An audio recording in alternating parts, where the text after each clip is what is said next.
Después de resucitar Jesús, el primer día de la semana, como dice la Escritura, el domingo, no se sabe qué hora, probablemente a la madrugada, probablemente al amanecer. Dice que ese mismo día, en la tarde, iban 2 discípulos a una pequeña aldea que está a 11 kilómetros de Jerusalén, que se llama Emaús.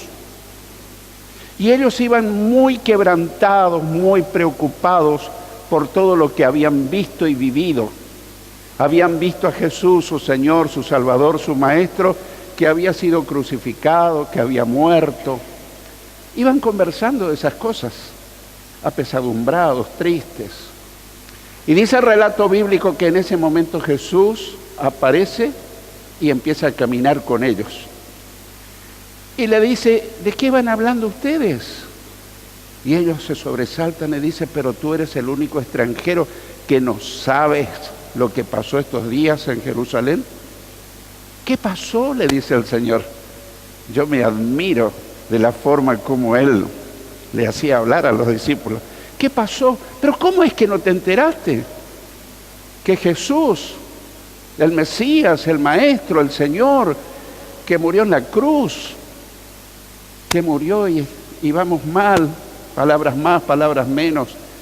Y Él le empieza a decir, pero ustedes no sabían que esas cosas tenían que pasar, tal cual como pasaron. Y dice que le empezó a abrir las Escrituras, no es que llevaba la Biblia en la mano, la tenía en su mente, en su corazón, y le dijo, era exactamente como estaba predicho que tenía que suceder. Así que siguió caminando con ellos y se cuenta que cuando llegaron a Emaús, Él hizo como que iba a seguir de largo. Y siento una gran admiración. Me pregunté por qué hizo como que iba a seguir de largo, para ver qué hacían sus discípulos, si lo invitaban a entrar o lo dejaban pasar. Eso puede ocurrir en tu hogar.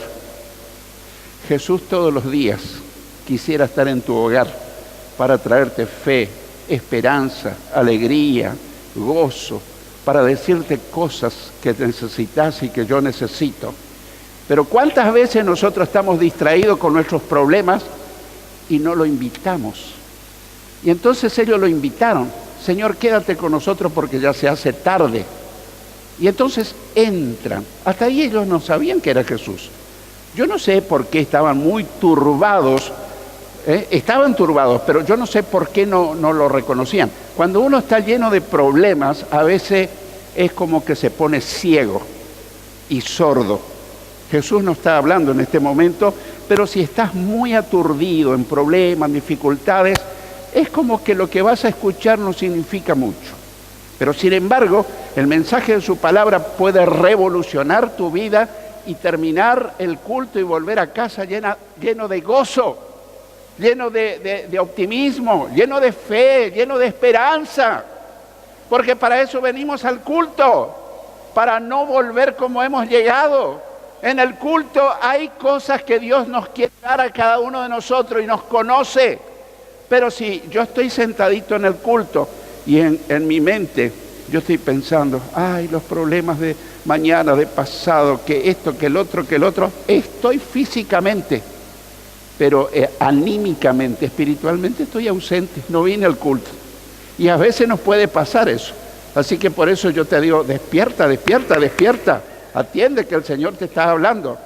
Así que los discípulos lo hicieron ingresar a su casa y dice el relato bíblico que Él cuando partió el pan, lo bendijo y le dio, ahí se abrieron los ojos de ellos y descubrieron, ¡es el Señor! Y cuando se dieron cuenta, desapareció de su vista. Increíble. Y ellos se quedaron tan conmovidos. No dice el relato, pero yo creo que ni habrán comido ese pan, no habrán comido ellos. Regresaron urgente a Jerusalén a contar a los otros discípulos lo que habían experimentado en el camino y en la casa donde lo habían visto en vivo y en directo. El pasaje que vamos a utilizar para meditar hoy es en Lucas capítulo 24. Te lo vamos a mostrar en la pantalla. Lucas capítulo 24, y el título del mensaje es Asombrosas apariciones. Asombrosas apariciones. Porque cuando Jesús resucitó de entre los muertos, no es que ascendió al cielo inmediatamente, anduvo 40 días apareciéndosele a muchísimos discípulos para que no les quedara la menor duda que Él había resucitado realmente. Y vamos a leer en primer lugar los versículos 36-37. Lucas 24, versículos 36-37, que dicen: entonces, justo mientras contaban la historia, de pronto Jesús mismo apareció de pie en medio de ellos. La paz sea con ustedes, les dijo. Pero todos quedaron asustados y temerosos, pensaban que veían un fantasma. Esta escena ya no es en Emaús, esta escena ya es en Jerusalén. Estaban los discípulos encerrados por temor a las autoridades religiosas. Y se fueron los discípulos que volvieron de Emaús a contar su experiencia, y ellos estaban encerrados allí. Pero sin que nadie le abriera la puerta, Jesús aparece en medio. Y yo trato de tener empatía con estos discípulos. Yo me hubiese dado un susto tremendo, pero es el Señor. Increíble. Trata de ponerte en la condición de los discípulos. Nadie le abrió la puerta, pero Él se aparece en medio. Eso significa que Jesús ya tenía el cuerpo glorificado. Y el cuerpo glorificado puede atravesar las paredes, puede comer, no porque tenga necesidad, sino porque lo decide. No tiene necesidad de dormir, descansar. Es un cuerpo transformado, glorificado. Es el cuerpo que vamos a tener nosotros después de la resurrección en el arrebatamiento. Cuando nosotros morimos y somos salvos, vamos al toque, vamos al cielo. Y allá hay una casa no hecha de manos que Dios preparó para nosotros, y vamos a tener ahí. Pero un día, cuando Jesús vuelva a buscar a los suyos, el cuerpo de los seguidores de Cristo van a ser resucitados de sus tumbas, y si nosotros estamos vivos en ese momento, en un abrir y cerrar de ojos seremos transformados y seremos elevados a las nubes. No estoy hablando de la segunda venida, sino del arrebatamiento de los verdaderos seguidores de Cristo. Y dice la Biblia que ahí vamos a tener un encuentro en el aire con el Señor. Y ahí partiremos, y dice que a partir de ahí siempre vamos a estar con el Señor. Ya no por fe, sino por vista. Lo veremos cara a cara. Hablaremos con Él cara a cara. ¡Aleluya! Cristo vive. Cristo resucitó. El saludo de Jesús era y sigue siendo el mismo: la paz sea con ustedes. Es probable que en este momento hayas venido a este culto y quizás tu corazoncito, tu mente esté atribulado, pensativo, preocupado. ¿Cuánto necesitamos de la paz de Jesús? Hay gente que gasta fortuna buscando un poco de paz, pero no la consigue, porque Jesús es el único que puede darte paz y me puede dar paz. Él siempre ofreció su paz. En una oportunidad dijo: la paz te dejo, mi paz te la doy. No te la doy como el mundo te la da, sino que yo te doy mi propia paz. Él ofreció la paz, y la paz que Él tenía. La paz les dejo, mi paz les doy, no se la doy como el mundo la da. No se turbe tu corazón, ni tengas miedo. Este es un momento de la historia, por la sociedad en que vivimos, donde hay turbación, donde hay falta de paz, donde hay miedo. Pero un cristiano no debería vivir así, teniendo un Señor tan grande. En otra ocasión Jesús dijo: estas cosas les he hablado para que en mí tengan paz. En el mundo tendrán aflicción, pero confíen en mí. Yo he vencido al mundo. Así que si esta mañana viniste con falta de paz, porque hay tribulación en tu casa, en la calle, en la sociedad, en el trabajo, Jesús dice: hijo mío, si viniste dispuesto esta mañana a recibir mi paz, vas a volver diferente de cómo viniste. porque yo he venido en la celebración de mi resurrección a darte mi propia paz personal. Qué maravillosas son las promesas del Señor. Pasamos a otros versículos, 38 al 40. ¿Por qué están asustados? Les preguntó. ¿Por qué tienen el corazón lleno de dudas? Miren mis manos, miren mis pies. Pueden ver que de veras soy yo. Tóquenme y asegúrense de que no soy un fantasma. No soy un espíritu, dice otra versión. Pues los fantasmas no tienen cuerpo como ven que yo tengo. Mientras hablaba, él les mostró sus manos y sus pies. Y digo yo, ¿no será que a nosotros nos pasa lo mismo? Si yo te preguntara, ¿crees en Jesús? Seguramente me vas a decir que sí. Pero si te hago esta otra pregunta, ¿le crees a Jesús? No solo que Él existe, que Él es real. ¿Le crees lo que Él promete? ¿Le crees que Él va a estar contigo en las buenas y en las malas? ¿Le creemos que Él siempre está con nosotros? Es bueno y es fácil decir que sí, pero hay momentos que parece que no le creemos, porque hay cristianos que dicen, me siento solo, me siento desamparado, ¿no está Jesús a tu lado?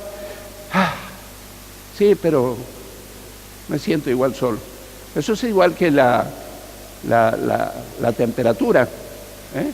La temperatura es una cosa y la sensación térmica es otra cosa. La sensación no es la verdadera temperatura, es la sensación. Podemos tener sensación de soledad, pero en realidad un verdadero seguidor de Cristo nunca está solo. Jesús está con él, donde quiera que vaya, donde quiera que esté pasando un momento de tribulación, de angustia, de tristeza, de problema. Jesús está con nosotros todos los días hasta el fin del mundo. Por eso yo le doy gloria, honra y alabanza.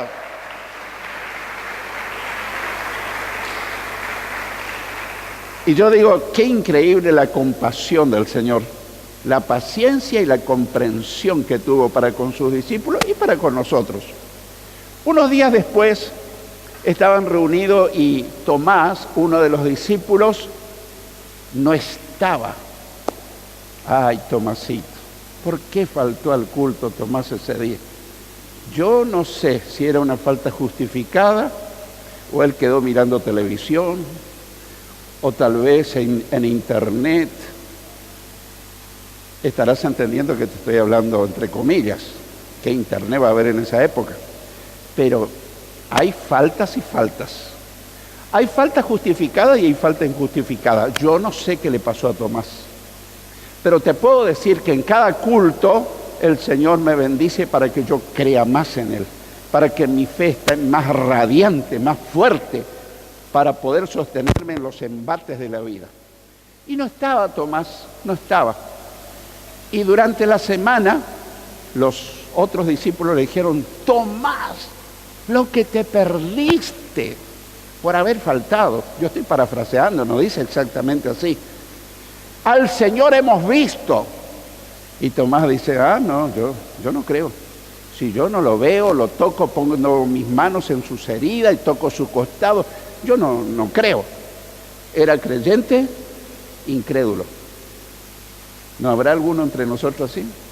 Puede haber, no te estoy condenando, puedo ser yo también. Cualquiera. Y pasó una semana y volvió el Señor.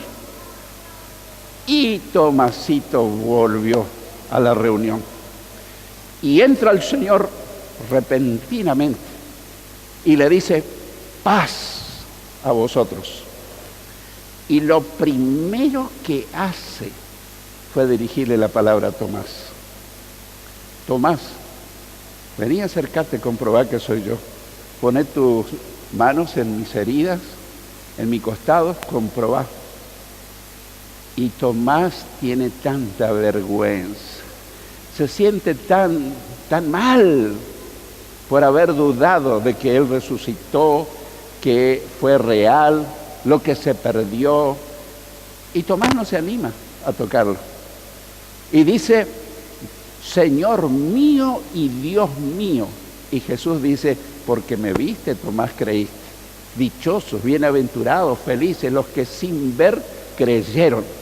Nosotros somos llamados a creer sin ver, pero un día le vamos a ver cara a cara, le vamos a conocer, vamos a poder tocar, porque ya no andaremos por fe, sino por vista. Hoy andamos por fe, pero entonces ya le veremos, andaremos por vista. Así que Tomás tuvo esa triste experiencia por no haber ido al culto ese día y se perdió, y el Señor le regañó dulcemente. Le dice, porque me ves, crees. Bienaventurados, felices los que sin ver creyeron. Los versículos 41 al 43 de nuestro pasaje básico dicen, aún así ellos seguían sin creer. Increíble. Seguían sin creer, llenos de alegría y asombro. Entonces les preguntó, ¿tienen aquí algo para comer? Le dieron un pedazo de pescado asado y él lo comió mientras ellos miraban. Otras versiones dicen que también le dieron un panal de miel. Eso se escribió en manuscritos más tardíos, más recientes. En los manuscritos más antiguos no figura esa expresión del panal de miel, pero démoslo por cierto que también le dieron el panal de miel. Así que el Señor podía haberse indignado y podría haberle dicho, pero qué incrédulos son ustedes, creen que yo soy un espíritu, deben algo de comer. Se lo dieron y él empezó a comer delante de ellos. Yo trato de ponerme en la situación de los discípulos, más asombrados. El Señor tuvo paciencia y como evidencia de que era Él, comió delante de ellos. El Señor tiene paciencia contigo y conmigo. Hay momentos donde la duda te va a atacar, especialmente cuando estás pasando un momento dramático en tu vida, una prueba. Viene la duda. A lo mejor en esta mañana viniste y la duda, pero el Señor me escucha cuando le hablo, pero el Señor me va a sacar de esto, pero el Señor está realmente conmigo. Todas esas dudas te pueden asaltar. Y a mí no me ocurren, a mí también me ocurren. Entonces yo no estoy acá presentándome como un modelo de perfección, sino un ser humano tan vulnerable como lo sos vos. Pero en esos momentos yo le digo, Señor, ayúdame para que no me ataque la incredulidad. Rechazo esta duda de mi corazón. Yo me propongo creer en ti y lucho contra mis dudas, contra mis temores, y al rato comienza a fluir el Espíritu Santo, dándome fe, dándome confianza, y termino dándole gloria al Señor y diciéndole, tú eres real, percibí tu presencia. Eso quiere hacer contigo. El Señor es real, el Señor está vivo, el Señor quiere mostrar tu gloria, su gloria en tu vida. Gloria a Dios. El versículo 44 dice, entonces Jesús dijo, cuando estaba con ustedes antes, les dije que tenía que cumplirse todo lo escrito acerca de mí en la ley de Moisés, en los profetas y en los salmos. Lo que le ocurrió a Jesús no fue una cuestión circunstancial, fortuita, casual. No, estaba todo profetizado. Y los judíos que conocían el Antiguo Testamento, y nosotros que estamos en ventaja porque conocemos el Antiguo y el Nuevo, muchas veces no creemos. Pero Él les dijo, todo lo que me pasó estaba escrito en los profetas, en la ley de Moisés, y estaba ya todo profetizado que así tenía que pasar. Dios el Padre había usado a los profetas para decir que eso iba a ocurrir. Avanzamos, versos 45 y 46. Entonces les abrió la mente para que entendieran las Escrituras.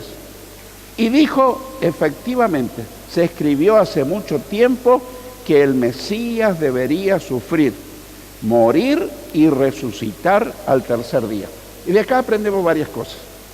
Yo conozco a personas eruditas, académicas, intelectuales, profesores universitarios, que me han comentado, pastor, yo leo la Biblia y no la entiendo, no entiendo.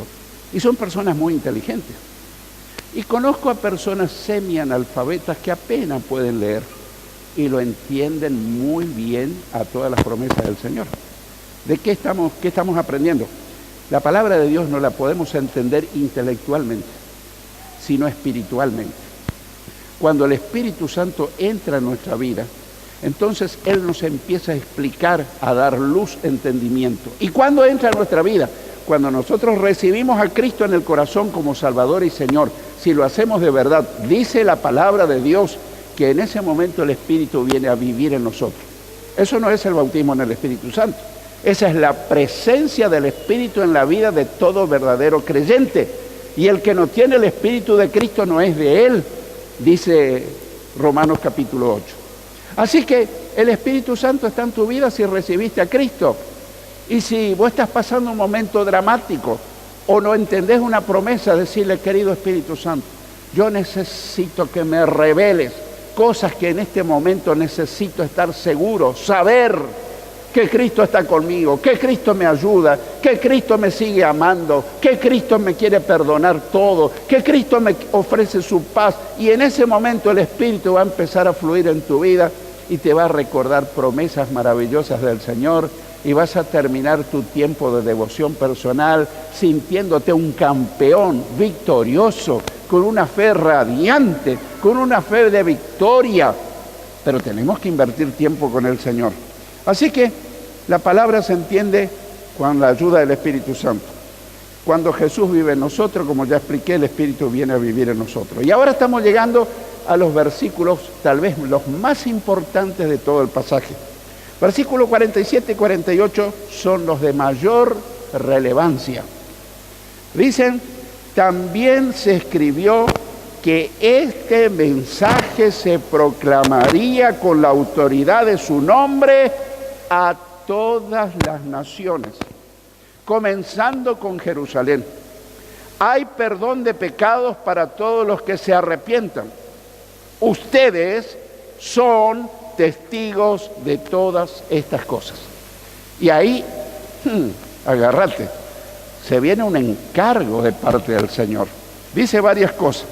Este mensaje se proclamará con la autoridad de su nombre en todas las naciones del mundo. Pero pastor, yo no me puedo mover de mi casa, tengo mi trabajo. Usa las redes sociales. A algunos de nosotros Dios lo va a llamar a una misión transcultural, a otro país, a otro continente. Pero yo a veces me pregunto, los creyentes se pasan mandándose versículo uno al otro, de creyente a creyente, de creyente a creyente. Y le pregunto a algunos, ¿vos no tenés conocidos que todavía no son salvos? Sí, tengo muchísimos. ¿Le mandás algún versículo? No lo había pensado. Hermanos, no pesquemos en la pecera. Mandémosles versículos de ánimo, de aliento a gente que no conoce a Dios. Porque si yo te mando un versículo a vos y vos me mandás un versículo a mí, ¿qué conseguimos? Si eso lo tenemos en el culto. Averiguad en tus compañeros de estudio, la facultad, en el trabajo. ¿Me podés dar tu celular? Te quiero mandar unas promesas lindas de Dios. Y te lo van a dar al celular. Y empezarle a enviar. No seas pesado, no se lo envíe todos los días 10 versículos. Pero enviáselo, bueno, cada 3, 4, 5 días, una vez por semana. Y orá por la persona. Y el Espíritu Santo va a empezar a usar esos versículos en personas que todavía no son salvos. ¿Se entiende la idea, hermano? Invirtamos las redes sociales en personas que aún no conocen al Señor, no entre nosotros. No está mal que yo te mande un versículo de aliento, no está mal, pero si yo vivo mandándote versículos de aliento y me olvido de las multitudes que están sin Cristo y sin esperanza, yo estoy errando el objetivo. Nosotros fuimos llamados para anunciar al mundo entero que Cristo vive, que Cristo resucitó, que Cristo va a volver, que Cristo perdona todos los pecados, que Cristo está con nosotros. Y la gente no sabe eso. Entonces, este mensaje se proclamará con la autoridad de su nombre a todas las naciones. En segundo lugar, ¿qué mensaje? Hay perdón de pecado para todos los que se arrepientan. Ahí está. Dios no puede perdonar a una persona que no se arrepienta de sus pecados. Es vital que la persona entienda que se tiene que arrepentir. ¿Qué es arrepentirse? ¿Remordimiento de conciencia? No. Obviamente que si yo procedí mal, si ando mal, si procedo mal, mi conciencia me va a recriminar al principio. Pero si yo no hago caso, mi conciencia se va a cauterizar, se va a endurecer, va a perder sensibilidad. Pero el verdadero arrepentimiento es realmente, me duele lo que hice, me duele.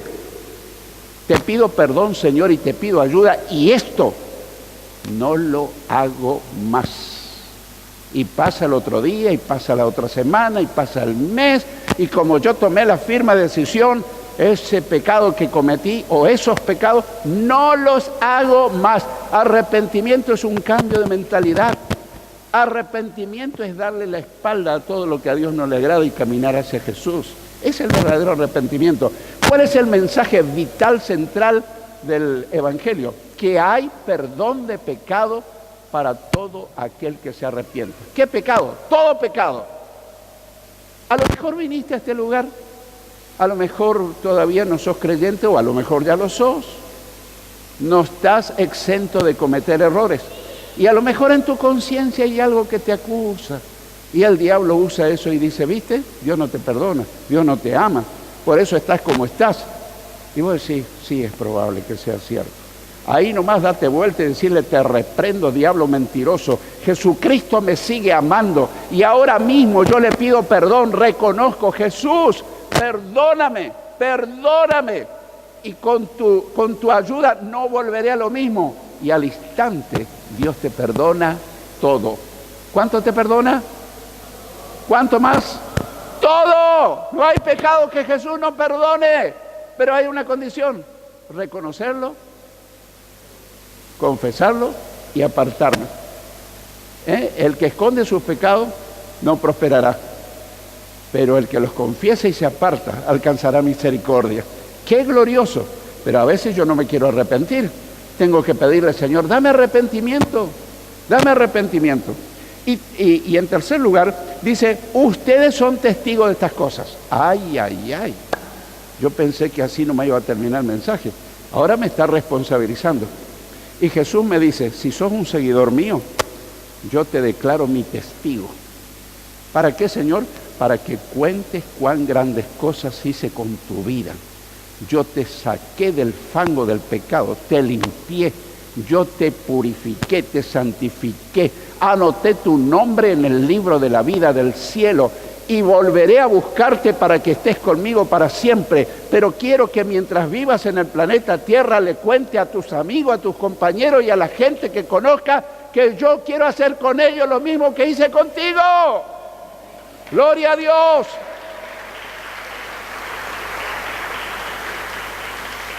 No me animo, pastor, no me animo. ¿Y crees que yo me animo tanto? Pero cuando te viene la idea, no lo pienses dos veces. Cuando pensás dos veces, te pones tímido y empezás a decir, ay, ¿qué va a pensar si yo le hablo de Jesús? Ay, ¿qué va a pensar si le hablo de esto? No lo pienses la segunda vez. La primera vez te vas y le decís, ¿conoces a Jesús? ¿Te hablaron de recibirlo en tu corazón? Y el Espíritu Santo toma tu boca, toma tu mente, toma todo tu ser y empieza a usar tu vida y va a ser el momento más glorioso. Ese día vas a regresar siendo el cristiano o la cristiana más feliz de tu vida porque hablaste de tu Señor Jesucristo y habrás cumplido la gran comisión. Y este mundo está lleno de personas que no conocen a Cristo, que si se mueren irían al infierno. Y nosotros estamos en la tierra todavía para cumplir la gran tarea de hablar de Jesús. No solamente para comer nosotros, sino dar de comer a otros. Quiero concluir con el versículo 49, el último versículo que voy a usar. Dice, ahora enviaré el Espíritu Santo tal como prometió mi Padre. Pero quédense aquí en la ciudad hasta que el Espíritu Santo venga y los llene con poder del cielo, para hacer la tarea que les había encomendado. Este mensaje tiene 3 puntos de conclusión, 3 puntos. El primero es para nosotros, los creyentes. Proclamar el Evangelio con la autoridad de su nombre en todas las naciones. Clarísimo, el primero. El segundo es para los que todavía no conocen a Cristo, que todavía no son salvos, que hay perdón de pecado para todos los que se arrepientan. Ese es el mensaje del Evangelio. Buenas noticias, hay perdón. Cometí este pecado y este pecado y este pecado. Si confesamos nuestros pecados, Él es fiel y justo para perdonar nuestros pecados y limpiarnos de toda maldad. Y el tercer punto es para nosotros de nuevo, que seamos testigos suyos de todas estas cosas. Sé que alguno estará pensando, pastor, el día que yo sea bautizado en el Espíritu Santo voy a ser el testigo de Jesús. Está bien que busques el bautismo del Espíritu Santo, pero yo quiero recordarte algunas escenas. Cuando Jesús desarrollaba su ministerio, Él envió a los 12 a dar testimonio de Él, a resucitar muertos, sanar enfermos, predicar el Evangelio del Reino de Dios. ¿Sí o no?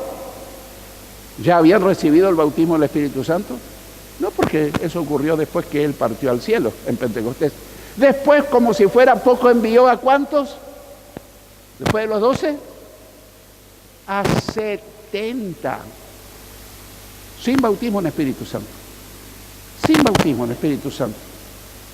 Y yo estos días estuve evaluando grandes evangelistas que han predicado millones que nunca han recibido el bautismo del Espíritu Santo, porque no creían tampoco en eso. Así que con el sello estuvieron evangelizando el mundo entero. Millones de personas. Y si nosotros tenemos el bautismo del Espíritu Santo, ¿para qué es? ¿Para ser feliz? ¿Para estar gozoso? No, querido. Jesús dijo, recibirán poder cuando haya venido sobre ustedes el Espíritu Santo y me serán testigos en Jerusalén, en toda Judea, en Samaria y hasta lo último de la tierra. Querido hermano, querida hermana, el Señor me apremió que te diga con dulzura y con amor, Él espera que hables de Él.